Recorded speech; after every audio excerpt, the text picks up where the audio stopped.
everyone, welcome back to Wegovy After the Sleeve, Real Life Talk. If you're new here, I'm Tracy. I had the gastric sleeve done about 10 years ago, and I'm starting my real life, honest experience using Wegovy here in Canada. No sponsorships, no hype, just real life.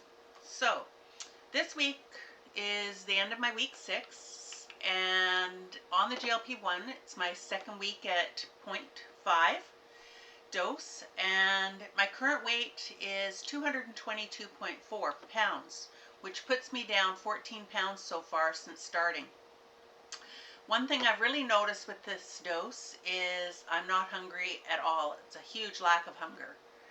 So in my earlier videos I talked about eating only when you're hungry. I'm going to change that. That is great for the sleeve, not so great when you're on the GLP-1, because if I went by only when I was hungry, I wouldn't be eating at all.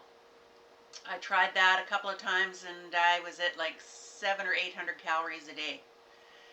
So instead of following a structured eating schedule, I'm following a structured eating schedule. I have breakfast no later than 9 or 10. When I'm working, it's usually 7 or 8. It all depends when I wake up or if I'm working. For lunch, I'm eating it no later than 2. Dinner no later than 7, and I'm not eating after 8 as well still. So that's still been an ongoing thing that I've been doing pretty good with since that was that set up goal. So I think I'm finally making that a habit of not eating in the evening. Let's hope I can keep it up. So this week I want to talk about your vision, your willpower, and a couple other things. Your health vision. What is a health vision? I'll be posting in a separate video for those of you that aren't sure how to do one. And so you can understand how to do it. I'll probably do that tomorrow. So first of all, I asked myself, what is the why? Why do I want to lose weight? For me personally, it includes being in less pain. That's a big one for me. And looking better and feeling more confident. And being able to travel where I can walk and tour and ride ATVs and ride bikes and stuff and not have to rely on tour buses because my body can't keep up with what I'd like to do.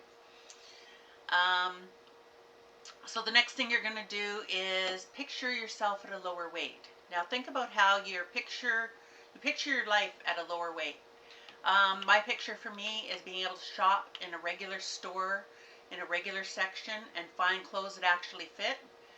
I had the experience of going Mother of the Bride shopping this summer with my daughter-in-law and her mother and a couple other people. And while they were able to shop in the regular section, I had to shop in the plus section, which I couldn't eventually find anything and had to order my dress online. So it's going to be nice to actually be able to shop and find things that fit me without having to order things online. It might be a little more enjoyable because right now I hate shopping. You have to be I'm going to be ready to accept compliments, but also prepare myself for the hurtful comments from people who are used to seeing me overweight or at a higher weight.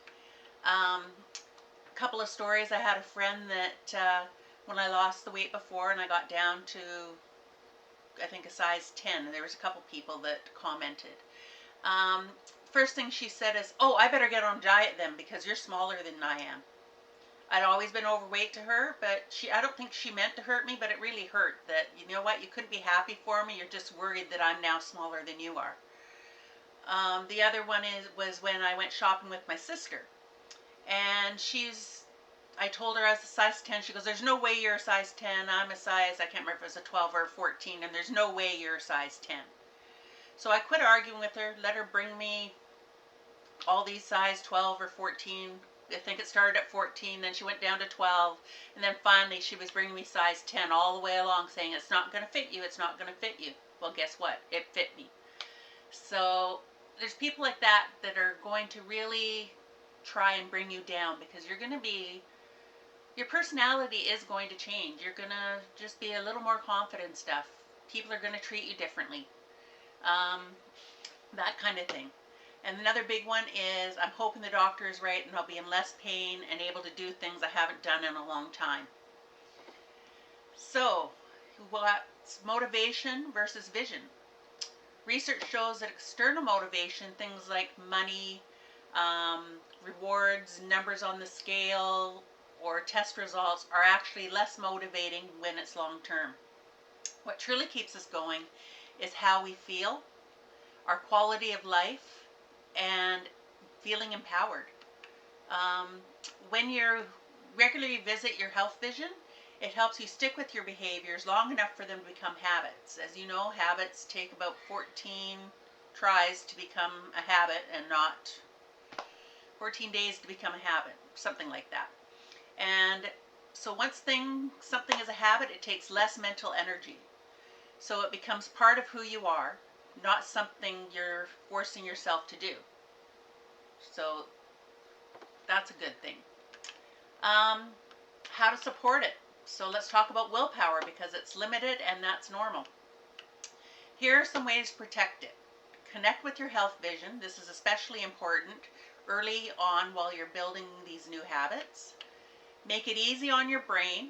Minimize the number of decisions you have to make for the moment. I actually said that word. I have trouble with that one usually. Plan and prepare when you're mentally fresh. That way, when your willpower is low, you're just executing a plan, not negotiating with yourself. So like I planned with my Christmas baking. It's out in the trailer, so that the other day I did want some of my baking and some cookies, but I had to put my shoes on and my sweater, and I had to walk out across the yard to the trailer, and I got 3 cookies, and I came back in and I just savored them and enjoyed them, and I was happy with just the 3 cookies. A matter of fact, I couldn't even finish the one. I was full after the 2. So that kind of thing, like plan ahead. So Christmas time, there's going to be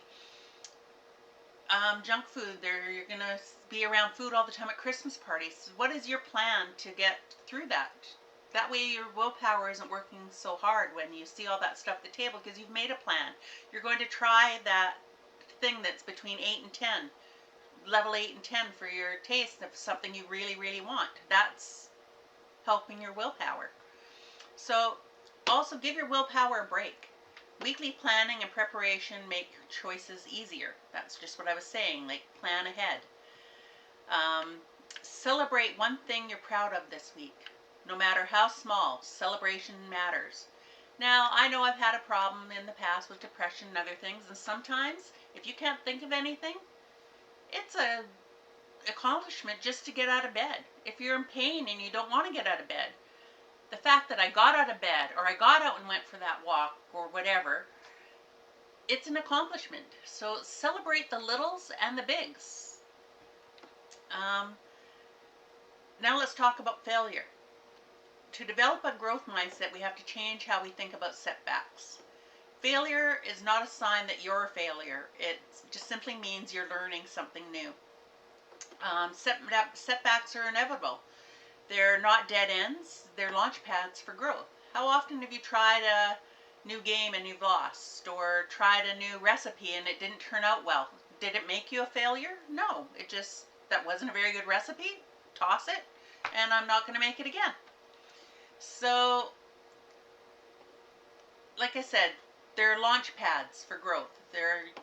So when obstacles come up, instead of avoiding them, we need to use our resources that we've discussed a few. Lean on support, call a friend, find something, take a bath, find something else to do, just try something new. Take what we've learned forward with us. So every time you learn something new, write it down or take it with you if you remember it, something like that. So you need to get comfortable with the discomfort, because you are going to have some discomfort. Growth also requires becoming comfortable with the uncomfortable. So when we push away uncomfortable emotions, they often show up in unhealthy coping behaviors like overeating, shopping, gossiping, or oversleeping. Growth often lives just outside your comfort zone. So here's a simple 3-step approach. Visualize, practice positive talk, sit with your emotions in a safe way. Exposure, gently face real world situations. Expect discomfort, but remind yourself that you'll be okay. Like when you're at that family dinner and you want to stay on your plan and don't want to overeat. And people are trying to get you to eat this and eat that, or try this, and you can just learn to say, you know what, I'm happy with what I have. If you want to be honest, be honest. I'm trying to lose weight for a healthier lifestyle. I'm very honest about it. I always was. I was even honest about having a sleeve, where I know some people kept it secret. I just find if I'm honest, I get more help from people than I get by keeping it a secret. And then that way I also don't have people pushing things onto me when I don't want it. So you need to practice, repeat the exposure, help reduce uncomfortable emotions over time. Yeah, so just put yourself in situations. I was very shy. My job ended up having to be working with the public. I pushed myself into positions where I had to associate with public. God, believe me, after 8 hours of work, I was happy to get home and just be by myself. But I pushed myself, and now I can actually do a video. I'm like, the shyness is gone. I don't really care anymore what people think. You either like me or you don't like me. So that kind of thing. You just have to practice, and like I said, whether it's practice not helping yourself at the party table, or making proper food choices, or prepping your food, that's all practice. It's not going to hurt you. So I have a weekly reflection and challenge for you. Like I said, tomorrow I will post the video on doing a health vision board. So this week I want you to think of a situation that makes you uncomfortable. Consider how your life might improve if you become more comfortable with it. Spend a few moments sitting in that discomfort through visualization or gentle exposure. Please note that do not use this exercise to revisit major trauma. Trauma is best worked through with a professional, or like a trained therapist or counselor, which I am not. Finally reflect. Think of the time you failed. What did you learn about yourself? How did you help your growth?